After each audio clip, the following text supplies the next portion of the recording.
Hola, ¿qué tal? Bienvenidos a un episodio más de Realidad Médica Podcast, donde platicamos sobre cosas médicas que nadie platica generalmente y descubriremos qué hay detrás de la bata blanca.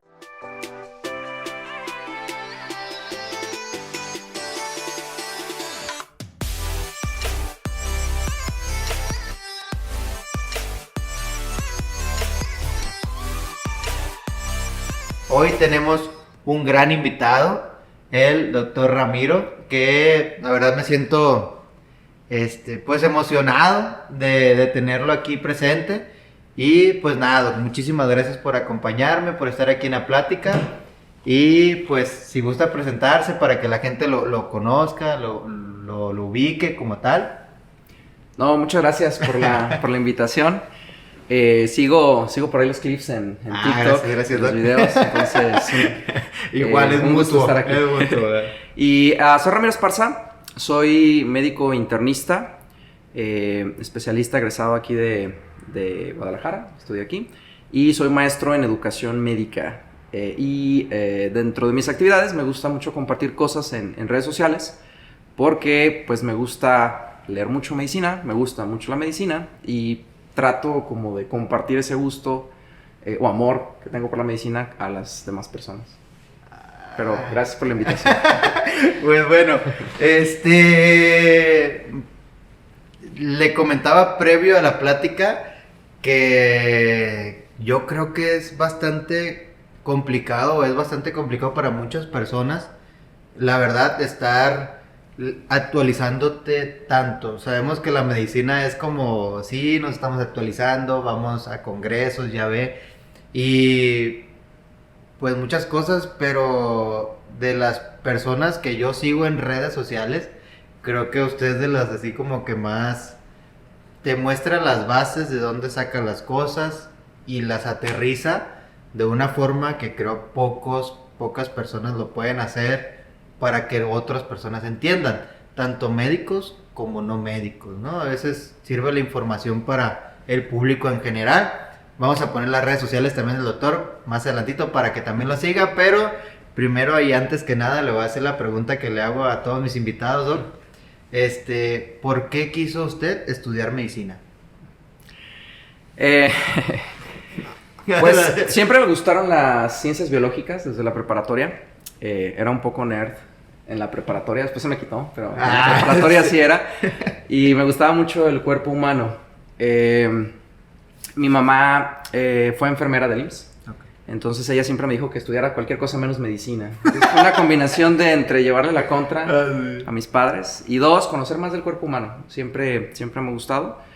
Y me llamó la atención, pero sí, de hecho me inscribí a la licenciatura hasta el último día, que era el cierre. Fue en la Universidad de Guadalajara. Estaba entre ingeniería en sistemas computacionales y medicina. Realmente tenía muchas dudas, pero ya era el último día y dije, bueno, pues me voy por medicina. Probablemente no entre.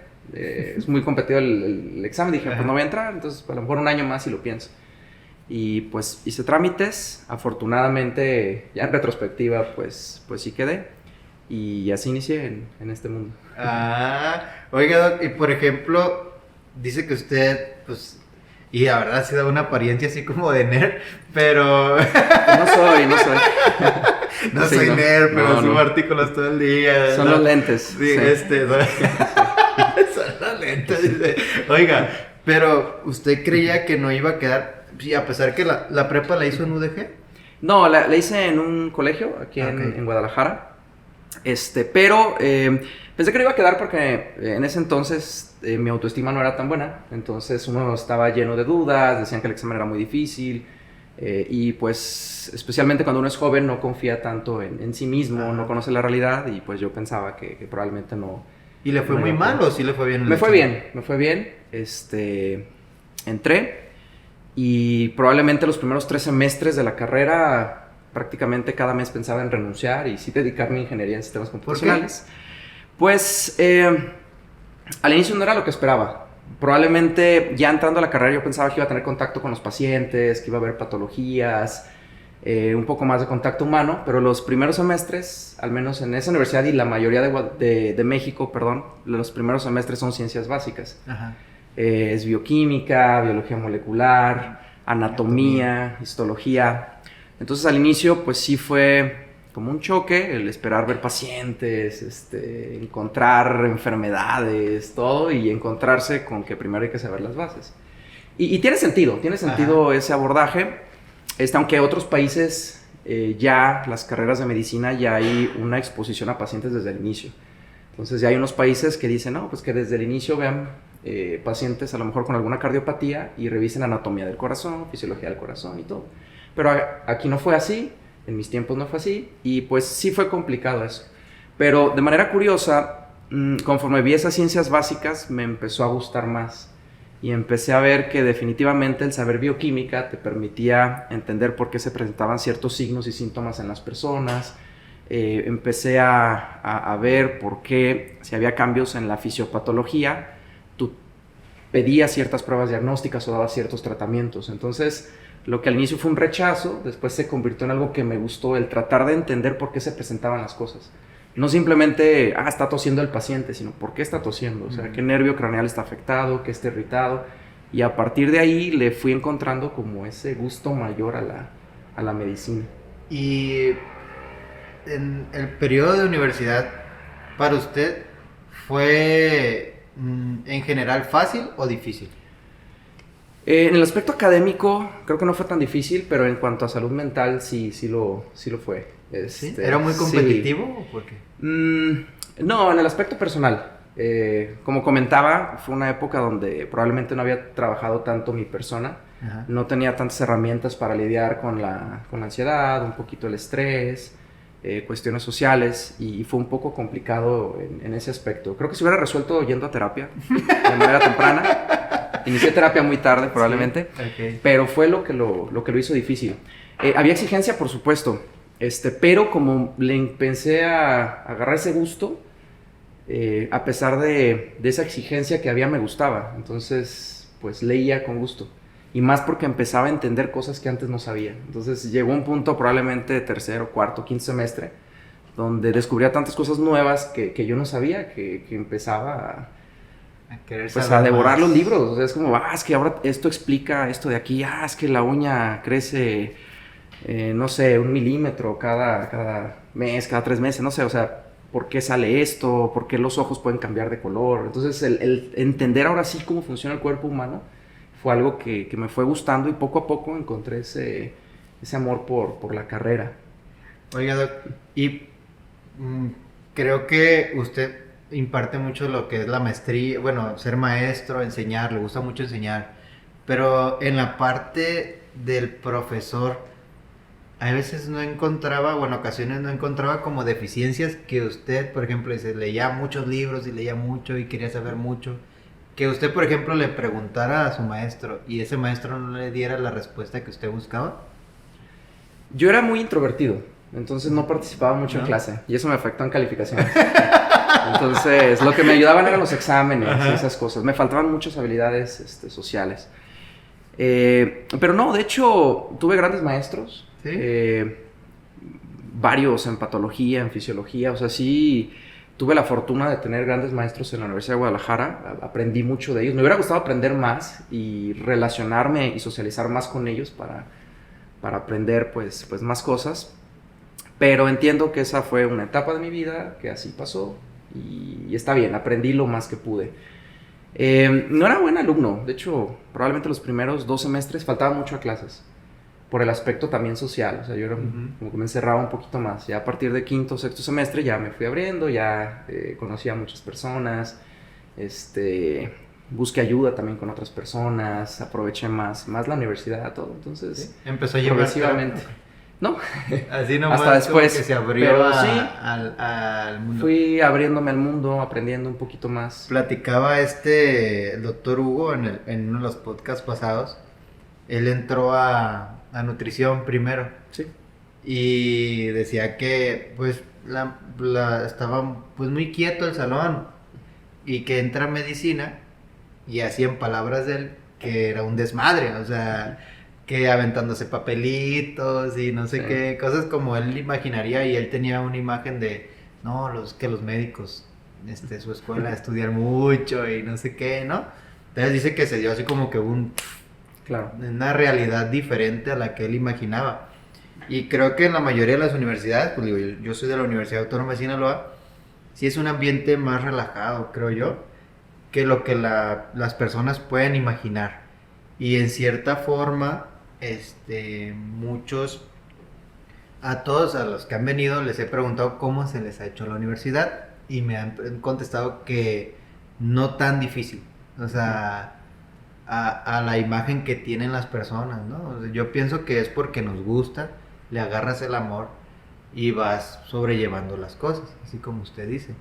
Pero yo quiero entender así al Doc Ramiro, o sea, porque entonces de ahí empieza usted o inicia ya desde antes de la prepa tenía usted como que leía mucho, Sí, desde antes de la prepa. o sea, el hábito de la lectura. Sí, ya lo así tenía. es. Y también fui muy afortunado. Mi familia siempre me apoyó en el aspecto de los estudios. Al inicio no tenía que trabajar, ya después sí, tuvimos un problema por ahí económico al final de la carrera. Tuve que trabajar, tuve que incluso salirme un año de la carrera.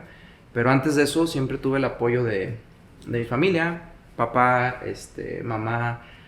Fui muy afortunado, en realidad dentro de mis privilegios que tuve fue el tener una familia unida, amorosa, que me apoyó en desarrollarme en el aspecto Académico. pues académico. De hecho, mis papás de niño me decían, pues se ve que te gusta la escuela y te va bien, pues dedícate un poquito a eso y ya después vemos cómo te apoyamos y tú nos apoyas y todo. Entonces, sí, repito, la carrera sí es difícil cuando te esfuerzas con ella. Hay maneras de pasar sin prácticamente esforzarte, o sea, puedes ser licenciado en medicina sin esforzarte, prácticamente sin estudiar, pero si realmente te dedicas a ella, pues sí requiere tiempo. Requiere tiempo de adquirir los conocimientos, requiere tiempo de estar en contacto con los pacientes, de rotar en los hospitales. Hay muchos retos, o sea, los primeros semestres es ciencias básicas, o sea, el saber la base de la fisiología y fisiopatología, y luego está ese reto de entrar a las áreas clínicas, donde ahora si querías ver pacientes, pues aquí están los pacientes y te vas a quedar de guardia, y aunque tal vez no sepas nada, pues vas a tener que atender a algunos pacientes. Entonces, creo que la carrera de medicina como tal sí está llena de varios retos. Sí, sí, sí. El aspecto educativo de las universidades. Creo que en la mayoría se manejan muy parecidos los programas. Usted también platica en sus videos en TikTok, en Instagram, ha publicado de universidades que están pues en el top, se pudiera decir, entre las primeras 200, creo que nada más hay 2 de México. Pero las formas de enseñanza en las universidades, ¿usted cree que deberían de cambiar o no? Yo creo que están cambiando. Hay una transición muy importante del aprendizaje pasivo al activo. A mí me tocó todavía pasivo, es decir, el profesor va y habla, y habla, y habla, y habla, y habla, y uno pues más o menos toma notas, hace algunas preguntas y se acabó. Pero pues la transición normal que ha ocurrido en los últimos años, al menos en las universidades importantes, es que ahora es más activo. El alumno estudia los temas en casa y en el aula pues se discuten casos clínicos, se resuelven problemas. Por ejemplo, yo leo el funcionamiento del corazón y ya en la clase se ve un paciente que tiene un infarto agudo del miocardio, cuáles son las implicaciones, y pasar a un aprendizaje más de razonamiento, más de utilizar habilidades cognitivas, el aplicar el conocimiento que uno adquirió, el resolver dudas. O sea, eso está cambiando. Y segundo, el cambio que se está viendo es en la tecnología. Nos vimos obligados por el COVID a todos cambiar. Antes, pues, las videoconferencias no eran tan comunes, el aprendizaje híbrido, y ya se están estableciendo prácticamente en todas las universidades como algo estándar. Entonces, estamos cambiando. Cada universidad lo está haciendo de manera diferente, cada universidad tiene recursos diferentes para hacer ese cambio, pero creo que poco a poco sí se está viendo. En la perspectiva de que la universidad hace al alumno o el alumno hace la universidad, ¿usted qué cree? Yo creo que ambos. Es indudable que si estás en una de las mejores universidades de México, eso va a tener un impacto en tu persona. La formación, los profesores que te dan clase, las personas que conoces y que te pueden hacer también crecer. Y por otro lado, también depende de ti. Como decía, tú puedes pasar la licenciatura de medicina sin saber nada. En México se puede en ciertas universidades, es una realidad. Sí. Entonces, depende de ti qué es lo que quieres saber, cuánto quieres crecer o incluso qué quieres aportar a la comunidad universitaria, dependiendo de dónde estés. Y eso es lo que marca la diferencia. O sea, una persona que es proactiva, que crea, que aporta, inmediatamente se identifica y le va a ir bien. Muy fácil. Oiga, y menciona que ya en sus últimos años tuvo que trabajar. ¿Y de qué trabajó?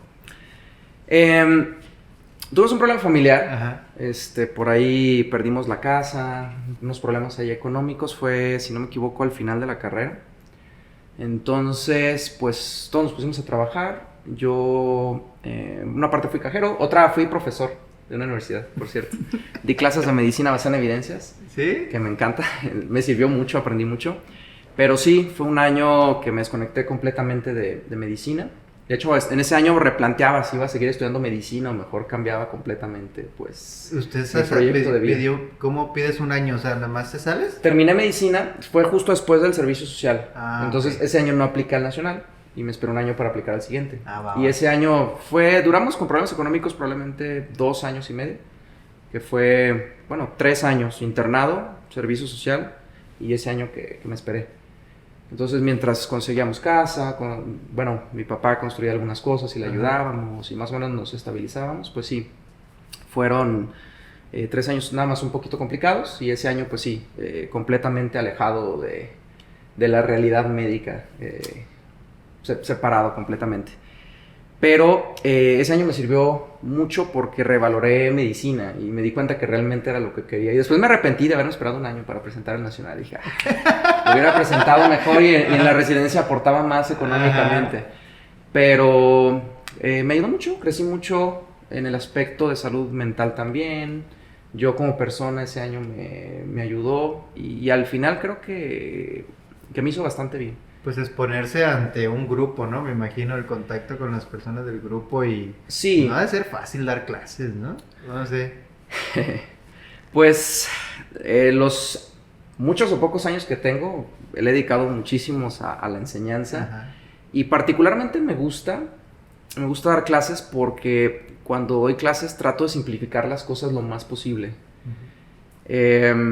En redes sociales me ha costado trabajo porque ahí sí doy el tema para médicos o para personas que no son trabajadoras de la salud. Pero en el caso de un aula, cuando tienes bien identificada cuál es la población o el alumno, el tratar de explicar un tema muy complejo a un nivel, por ejemplo, de primer semestre de medicina o tercer semestre o quinto semestre, se me hace muy interesante. O sea, es un reto que me gusta porque requiere que el docente o profesor entienda perfectamente el tema y lo pueda explicar en un lenguaje o con palabras que esa población objetivo vaya a entender. Entonces me gustó mucho, sin contar que el hecho de preparar el material y estudiar hace que uno aprenda más, que esté actualizado, pues que no se te olvide el tema y demás, ¿no? Hay una frase que dice que el profesor es el que más aprende cuando hay alguna sesión o en un aula y creo que sí. Si va repitiendo, igual también alguien lleva algo nuevo que tú dices, eso no lo había visto o algo, ¿no? Exacto. Sí. Oiga, ¿y cuál fue la materia que menos le gustó y la que más le gustó en la carrera de medicina? La que más me gustó probablemente fue fisiología y la que menos me gustó fue economía en salud. Pero resulta curioso porque después me gustó mucho el tema de economía en salud y de hecho mi tesis de residencias médicas fue un análisis económico. Okay. Entonces, sí, cambió mucho. Cambió mucho. Pero sí. Al rato va a querer ser cirujano o algo probablemente. así. Probablemente. No me sorprendería. Pero sí. Para darle su anestesia, está bien. Sí, no, y es parte. De hecho, por ejemplo, yo estoy en un punto de mi vida donde aún no sé qué va a pasar los siguientes años. O sea, hay cosas que tengo en mente que pudiera cambiar un poquito la línea que tengo. Y soy abierto a estudiar más cosas y hacer más cosas. En realidad, no siento que ya es lo que tengo y lo que voy a lograr y lo que voy a hacer. O sea, sí, soy muy abierto en ese aspecto. Si no hubiera sido médico, ¿qué le hubiera gustado hacer ahorita en este punto? En este punto, investigación, probablemente en biología molecular. En cuanto a ciencias. Y si no, uno de mis sueños es taquero, tener una taquería. Es uno de mis sueños pendientes. Sí, y real. Pero sí le gusta acá poner el asador y... Me fascina la cultura del taco, la imagen del taquero, todo, y tener así una taquería, atenderla, la verdad, me fascinaría. Perdí el olfato con el COVID hace 2 años, entonces se truncó un poquito ese sueño, el sabor y el olor se me afectó, pero por ahí a lo mejor en algún futuro... La taquería. Para que vaya. ¿Cómo le pondría a la taquería? No sé. Tengo varios nombres en mente, pero no estoy seguro. Pero espero. ¿Sabe que yo Espero que sí. hace poco abrí un negocio pues en Sinaloa, yo soy Sinaloa. Sí. Ahora, se ve mucho la carne asada, los tacos de carne asada y demás, ¿no? Y abrimos un negocio de carnes asadas y pollos asados. Excelente. Súper buenos. Pero tuvimos unos problemillas ahí, el tiempo, ocupas mucha dedicación, cosas que uno no ve del negocio. Sí. Que la verdad, pues, tuvimos que cerrar, pero la verdad sí me entretenía mucho ahí y la verdad, pues, también iba y comía. Lo mejor era cuando pedía de donde yo vendía y estaba buenísimo y decía, es una bendición tener este negocio, porque era como el estilo sinaloense. Pero yo creo que sí lo puedo hacer, nomás y luego le doy unos consejos de la taquería para que no le vaya a pasar con los de permisos de gobierno y cosas de esas. Me imagino. Ay, qué dolor de cabeza me dio. No, pues yo creo que se estresara menos, ¿verdad? De taquero. ¿Cómo no creo. No, conociéndome, es que me gusta hacer las cosas bien. Entonces, y por eso me preocupa el no tener olor y sabor, porque no me gustaría ofrecer algo que yo mismo no pudiera saborear. Que sí está bueno. O reflejar, sí, la imagen que yo tengo de ese sabor. Pero está bien, también hay que aceptar que hay cosas que no se pueden temporalmente o por lo pronto y que probablemente en algún futuro se puedan trabajar. Ojalá que parte sí. de esos Yo voy a ser éxitos y fracasos. su principal cliente, va a ver. invitados. Entonces, bueno, entonces ya está en la universidad, hizo su universidad en la Universidad de Guadalajara, de aquí. No hizo ningún intercambio o algo así, porque creo que la universidad sí tiene buenas oportunidades en ese aspecto, ¿no? Desaproveché completamente en la licenciatura de la universidad. Ya hasta después que salí, supe que sí hay muchos apoyos de becas, intercambios. De hecho, tengo varios amigos que en la licenciatura, incluso en la residencia, se fueron a África, España. Yo lo desaproveché completamente. Aunque coincidió que al fin de mi carrera, pues sí tuve muchos problemas económicos y la verdad no lo hubiera podido hacer, incluso becado. O sea, finalmente la beca no incluye todos los gastos, entonces no lo hubiera podido hacer. De hecho, antes de tener ese problema económico, yo me estaba preparando para los STEPS de Estados Unidos, para potencialmente hacer la especialidad en Estados Unidos. Y ahí sí tuve algunos problemas con la Universidad de Guadalajara en ese entonces. Con los papeles, con algunas certificaciones. O sea, en ese entonces no estaba como muy estandarizados los trámites de la Universidad de Guadalajara para hacer los exámenes y hacer la residencia en Estados Unidos. Ya actualmente está mucho mejor. Si pueden eso los ya cambió. Sí, sin problema. Pero sí le batallé mucho. Y eso pues lo tuve que cancelar por los problemas económicos y problemas personales. ¿Le hubiera gustado hacer su residencia en Estados Unidos? En ese momento sí. De hecho, me sentí frustrado durante ese tiempo porque ya no pude completarlos. Hice el Step 1, el Step 2, el Clinical Knowledge, lo completé. Y fue durante el trámite del 2 de Clinical Skills y el tercero, donde pues ahí sí se derrumbó todo lo que tenía. Entonces, en ese punto sí sentí mucha frustración, evidentemente, porque pues yo ya tenía estaba entre, bueno, voy a tratar de irme a Estados Unidos y mientras hago el nacional de aquí a 1 año y medio, 2 años, y se truncó completamente. En retrospectiva no, porque ya mi enfoque actual más que clínica es educación. Entonces, en retrospectiva estuvo bien, porque a lo mejor si me hubiera dedicado a la clínica ya, en caso de que me hubieran aceptado, a lo mejor no, pero si me hubieran aceptado, a lo mejor no me hubiera sentido satisfecho con eso. Entonces, al final, en retrospectiva, creo que fue lo mejor. O sea, en realidad, esa experiencia muy frustrante fue algo que me cambió como persona. Esa oportunidad, entre comillas, perdida, me permitió alcanzar y hacer otras cosas que me gustan más y que me llenan más como persona. Pero en ese momento sí, muy difícil, muy difícil. Y más porque coincidió que me esperé 1 año para el nacional. Entonces, durante ese año, pues no completé los steps. y no hice el nacional y mis amigos ya estaban en la residencia, en el R1. Uf, eso le pega a uno Entonces, sí, bastante, ¿no? especialmente porque ellos ya están viviendo otro mundo, o sea, ellos ya están viviendo como residentes, con sus problemas, con un universo diferente y yo estoy acá, pues sin nada. Y ni sin dinero. O sea, literal, fue muy difícil. Ahí lo que me ayudó fue lo que ahora es mi esposa. Ahí la conocí, coincidimos. Y ese año, dentro de lo positivo, fue que nos conocimos como pareja y todo. Si hubiera estado en la residencia, no hubiera tenido tiempo. No me hubiera casado. Ah, no, yo creo que ni nos hubiéramos conocido. Desde que lo vio, la miró. Sí, la verdad estuvo muy bien. Creo que fueron muchas ganancias y muchos fracasos al mismo tiempo durante esa época. Pero porque su objetivo era ser especialista. Porque mucha gente puede pensar que no. Bueno, es que la visión del médico, como dicen muchos, es que hiciste, por ejemplo, en mi universidad son 7 años, en la UDG creo que son 6 años.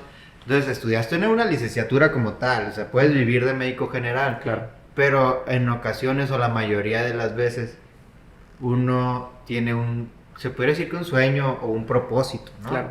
Ser especialista. De que puedes ser médico general y puedes vivir a gusto y puedes tener una vida plena de médico general, ¿no? Claro. Pero cabe señalar que el enfoque es a que usted, Ramiro, yo, Juan Carlos, queríamos ser especialistas. Pues entonces, haces tu examen, en su caso había hecho los STEP, y ves a tus demás compañeros ya en la residencia, como dicen, otro mundo, viviendo otras cosas. Y ahora más con lo de las redes sociales, que pues ya ves todo lo que hace todo lo demás la gente, la verdad que sí te pega mucho en el ánimo.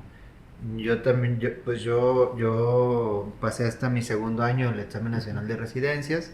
El primero no quedé, hasta el segundo, pero ese año que no quedé y que estuve trabajando en médico general, la verdad que me fue muy, muy bien. Disfruté mucho mi año de médico general, pero sentía que me hacía falta algo, pues, ¿sabes? Claro. Entonces, en estas pláticas, pues también señalar que hay muchas cosas que hacer como médico general, pero les decía yo y les digo a los médicos generales, si tu objetivo es ser especialista, no pierdas ese objetivo, pues, porque en ocasiones, me imagino que ese año usted se seguía preparando para el examen nacional de residencias, ¿no?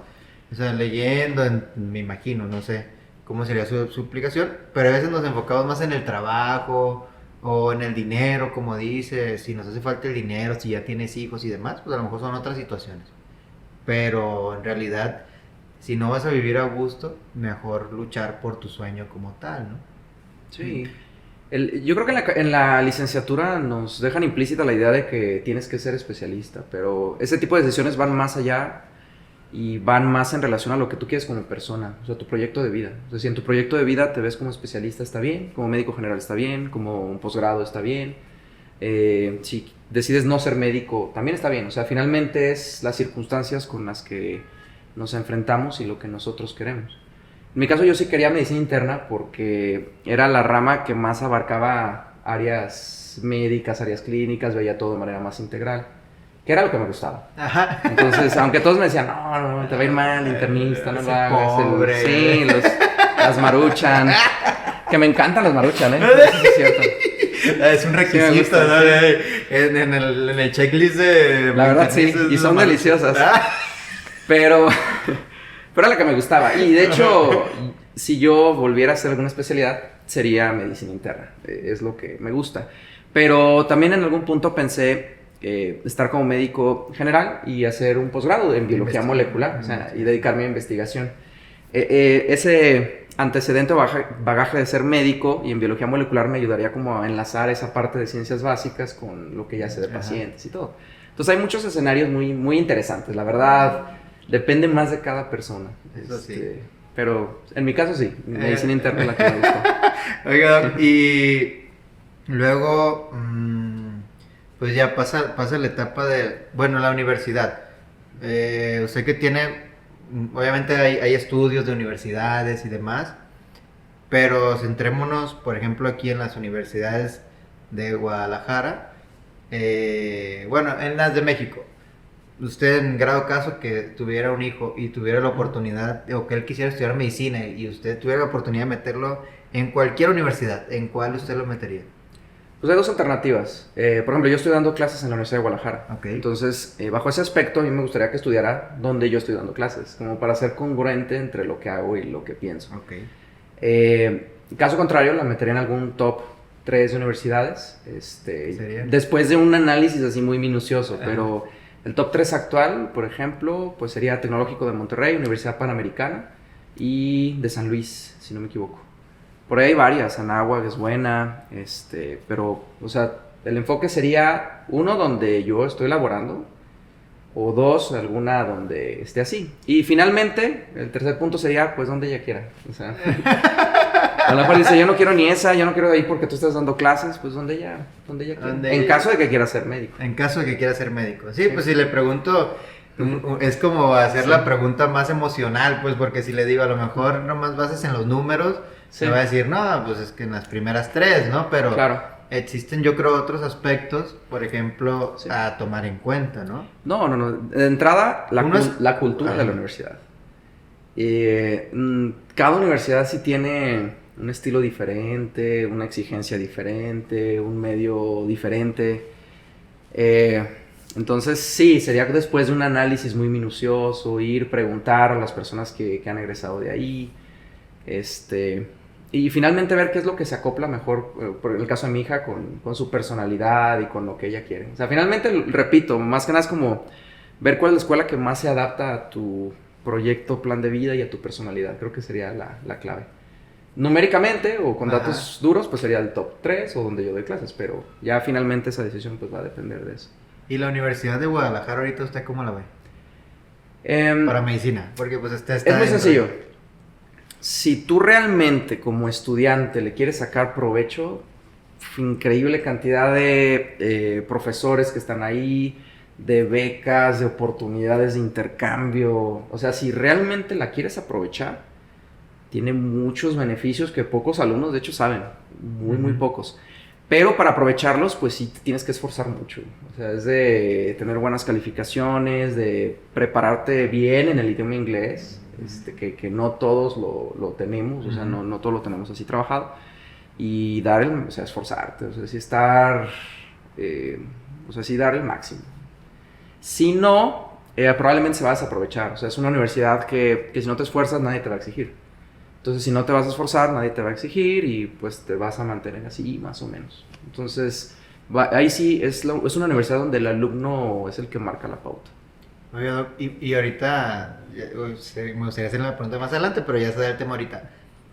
Dando clases, usted, la verdad, sabiendo tantas cosas y tanto que ha leído, ¿existe algún alumno así que le hayan preguntado, oiga, Doc, y esto? Y usted diga, chin, no sé.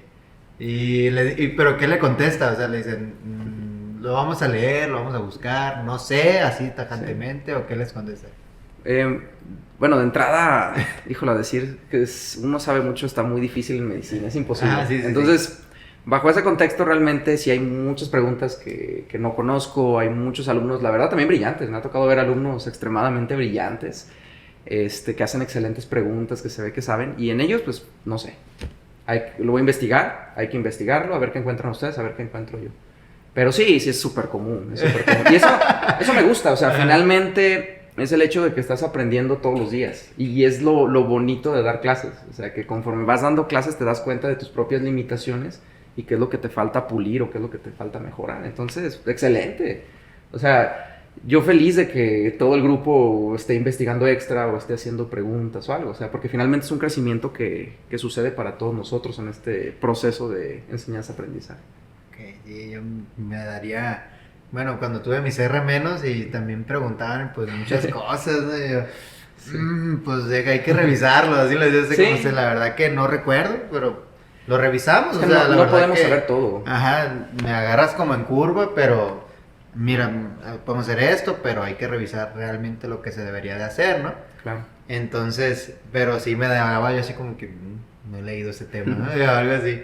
Pero, oiga, y luego ya pasa a la universidad y se va al internado, ¿no? ¿Y en el internado dónde lo hizo?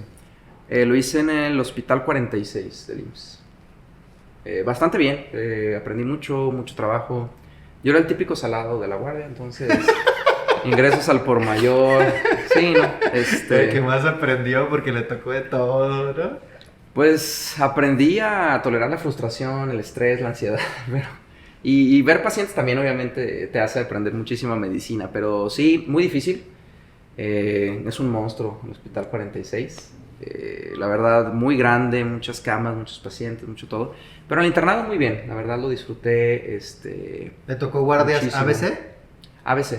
ABC. Sí, ¿no?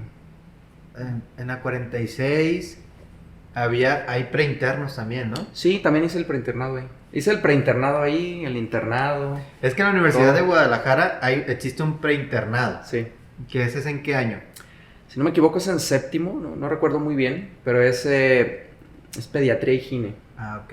Es pediatría y gine. Entonces haces algunas guardias, vas a clases.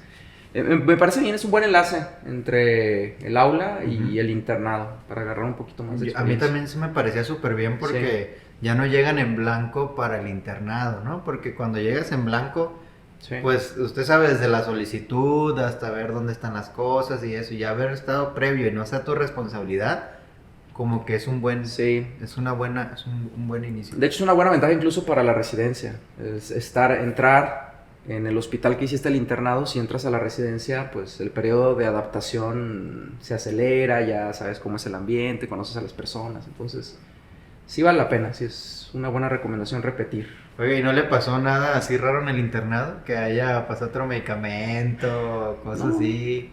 estuvo Un paciente tranquilo. infartado, que le haya tocado manejarlo. Pues 100 ingresos de gine, una guardia, o sea, más que nada exceso de trabajo, realmente nada más allá de lo normal, pero mucho, mucho trabajo. El servicio de urgencias Eso sí. de la 46 también. Muy difícil, lleno de pacientes, pero bien, era un servicio en ese entonces, no sé en la actualidad, sé que sí por quienes están a cargo, pero no he ido en la actualidad para ver cómo está, pero en ese entonces la verdad estaba muy bien organizado. Y en general creo que tiene muy buena fama el servicio de urgencias de la 46 todavía, en la formación de residentes y las guardias y todo. Y a pesar de todo el trabajo que había, pues sí había sesiones, sí aprendías. O sea, en realidad, bien. No me puedo quejar del internado, sí había mucho trabajo, pero se aprendió. ¿Qué es fue lo que importante. menos le gustó del internado? Pues que no descansábamos. Sin duda, el no dormir durante mucho tiempo, el quedarte dormido mientras comes. Si estás en tu casa, pues dormirte en las sillas, no disfrutar la vida durante ese año probablemente, o sea, las pocas salidas que uno tiene después de estar de guardia, pues no se disfrutan.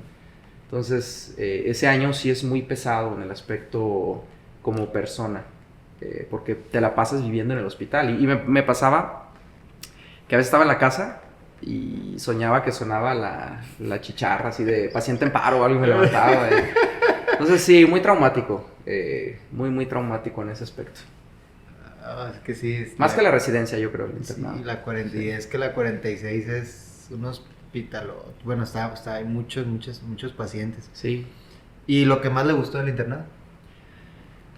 Pues las clases. Es un hospital que en el momento en el que me tocó sí había muchísimas clases, conocía a muchas personas. El hecho también de reforzar las amistades con tus amigos en la guardia es algo muy padre. El estar ahí conviviendo en los malos momentos, así como en la guerra, como en las trincheras, ahí es donde conoces verdaderamente a los amigos. Ajá. O sea, el ayudarse, el que te ayuden. O sea, ahí realmente te das cuenta quién es tu amigo. Si después de 2, 3 días sin dormir te ayudan en algo, ¿no? Y cosas así, la verdad, creo que es lo más destacable. El internado. También vi ahí un TikTok que hacía recomendaciones para el internado, ¿no? En alguno de sus TikTok. Sí, sus clips. Sí. Así como que prepárate, come bien, trate de dormir. Sí. Es curioso, probablemente en esa época yo sí tenía una mentalidad más de primero la medicina antes de tu persona. O sea, todavía en ese entonces yo decía, no, primero la medicina y luego a ver cómo la salud de uno es lo secundario. Probablemente ya no. O sea, yo sí recomendaría entrar a una sede donde tengas un desarrollo también personal y que se procure la salud mental, ver también la carga o exceso de trabajo y ver la relación con el aspecto académico. Porque sí hay sedes de internado, incluso de residencia, donde hay más carga asistencial que académica. Entonces, creo que en este punto y más en la actualidad sí es algo que se debe valorar. Yo en ese entonces no, yo tenía toda esa mentalidad, ese chip de, no, tu salud es lo último. Ajá. Primero es la medicina. Y ya no. Así de, si no Ya. duermo, es bien. Sí, así, sí, ¿no? exacto, sí. No, creo que no lo vale. Creo que no lo vale. ¿Existirán todavía las guardias ABC? No, ¿verdad? Yo he visto a guardias AB todavía en algunos hospitales, en residencias. Dios. He visto AAs, pero bueno. Sí, sí. Hay gente que se queda guardado unos 3, 4 mesecitos. Sí, iniciando la residencia. Todavía hay algunos lugares por ahí, donde vives en el hospital, que no te dejan bañar y cosas así muy lamentables que espero en algún punto se eliminen. Por completo. Sí. Ay, qué difícil, ¿verdad? Sí, pero lo curioso es que muchas de esas prácticas son por los mismos residentes. Y incluso uno en retrospectiva lo ve, o sea, los mismos residentes somos, no sé, los que perpetuábamos o vivíamos ese maltrato. El de quedarse, el de, no sé, el famosísimo de guardias de castigo, que por ahí todavía me tocaron en mis tiempos. Ese tipo de maltratos creo que, y no lo digo yo, hay estudios en México, hay encuestas donde se ve que los residentes son los que principalmente lo perpetúan, después los médicos de base y después los jefes de servicio. Entonces finalmente nosotros somos partícipes de eso. Y es muy típico que a lo mejor digamos de R1, no, es que yo no lo voy a hacer. Pero luego el rayo transformador del R2 nos cambia completamente, el R3, el R4. Y va a ser difícil, porque sí está en nuestra cultura. Medicina en México es muy militarizada, especialmente ciertas especialidades. Bien, por ahí algunas especialidades quirúrgicas especialmente, o sea, muchas cosas. Es muy militar, las jerarquías muy marcadas, la exigencia es mucha. Y en este punto se está viviendo ese quiebre generacional. Una generación que quiere priorizar la salud mental con otra generación que sí priorizaba la medicina sobre ellos. Entonces, ese choque generacional entre unas personas que dicen es que es una generación de cristal y otros que dicen es que no, tengo que tolerar esto. Y es complicado. Yo creo que en algunos años a lo mejor se estabiliza conforme se vayan jubilando los médicos. Es que es difícil que cambiemos como persona. Sí. O sea, realmente cambiar es un proceso que requiere mucho trabajo y es poco probable que algunas personas de generaciones más altas cambien. Entonces, hasta que se dé ese salto generacional lo veremos. Quién sabe qué implicaciones tengan en cuanto al cuidado del paciente, a la salud, a indicadores, no lo sabemos. Pero sí es un cambio que se tiene que hacer. O sea, realmente no podemos vivir como en la prehistoria ni todavía con esas residencias jerárquicas. Muy de acuerdo con usted, la verdad. Que sí toca ver o saber de sedes. Pues primeramente que estamos con el internado, que creo que ahorita es un poquito menos con los internos de pregrado. Sí. Creo que se ha mejorado mucho en el internado, en base a lo de las guardias, al trato al interno. Porque también, como dice, la verdad que ya ninguno se queda callado y, Claro. y qué bueno que denuncien ese maltrato hacia su persona como tal. Pero en ciertas especialidades y en ciertas sedes, pues todavía existe todo eso que nos quejamos y siempre hablamos, pero como dice, siempre entre nosotros mismos pues perpetuamos, ¿no? De que Claro. no lo queremos cambiar ni erradicar. Y ya luego pasa su internado en la 46, que yo creo que de ahí ya descansó el día que salió Sí, y se fue al servicio. sí, ¿Dónde se fue en al el IMSS servicio? también. ¿También? Clínica 34. Y me sirvió, pues ¿Es en ese cerquita? entonces para estudiar. Sí. Cerca, ¿no? Como a 15 minutos de la Ah, 46. Sí, me sirvió mucho. ¿Qué hizo ahí? Pues era consulta, era ver ahí los programas de prevención en la clínica. La verdad fue un año muy tranquilo en ese aspecto. Pude trabajar otras cosas y estudié, la verdad estudié bastante. ¿Por qué eligió la 34? Pues en ese tiempo mi enfoque era estudiar para terminar lo de los STEPS y más o menos ver lo del nacional. O sea, mi enfoque fue entrar ahí para estudiar. Bien, en contraparte con una plaza en área rural, donde ahí si mi enfoque hubiera sido más ver pacientes, mejorar mis habilidades clínicas, me hubiera ido hacia allá, pero en ese entonces mi plan era más prepararme para los exámenes. Y bien, o sea, sí había trabajo, por supuesto, el horario muy fijo, todo, pero sí me daba oportunidad de estudiar saliendo de ahí. En la práctica clínica y en su formación en la práctica como tal, me imagino que el internado sí hizo muchas cosas. Sí, totalmente, totalmente. Y en el servicio social bajaron. Realmente ese año prácticamente no hice procedimientos, partos no atendí, por ejemplo, durante ese año. Fue más académico, fue probablemente recuperar un poco el aspecto académico que durante el año del internado fue mínimo por el exceso de trabajo y las guardias y todo. Entonces fue un buen balance, me parece. Habilidades clínicas en el internado y servicio social, pues afinar esos detalles de conocimientos. Estudiar. Oiga, y para el examen nacional de residencias, bueno, ya nos platicó que estaba preparándose para los STEPS, pero por ejemplo, para el examen nacional de residencias y para esos exámenes, ¿usted se preparó cuánto tiempo? ¿De dónde leía?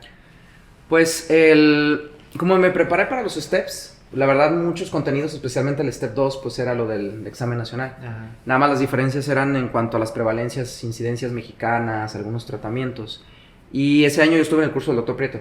Okay. De hecho, ahí lo conocí. O sea, yo estuve ahí y ahí conocí también a mi esposa. Así es. Entonces, sí, yo le tengo mucho cariño. Con razón, sí, tanto el doctor, no, pues.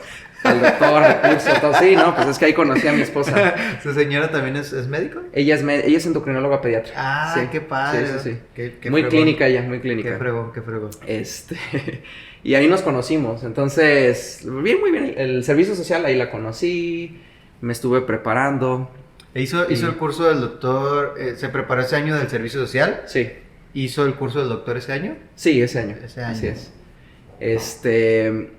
Una de las personas que trabajaba ahí dijo que me incorporara, ayudaba en cosas, material y todo, durante ese año en el curso.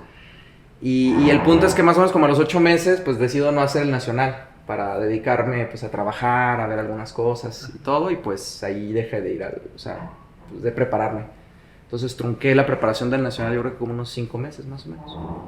Y ya antes de hacer el nacional, ahora sí, el año después, lo que hice fue estudiar antes junto con mi esposa, yo creo que unos 5 meses probablemente. Nos juntábamos varias personas en equipo, estudiábamos, yo repasaba también los apuntes que había hecho de los STEPS, del nacional, todo.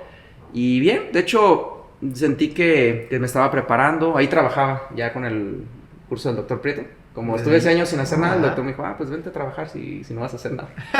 Pues ahí estuve, también eso me sirvió para... Oye, ¿entonces le cayó bien al doctor desde un inicio o cómo fue? Pues es que cuando estábamos en el curso, había unas compañeras, incluyendo mi esposa, que el doctor preguntaba algo y decían, que pase Ramiro, que pase Ramiro.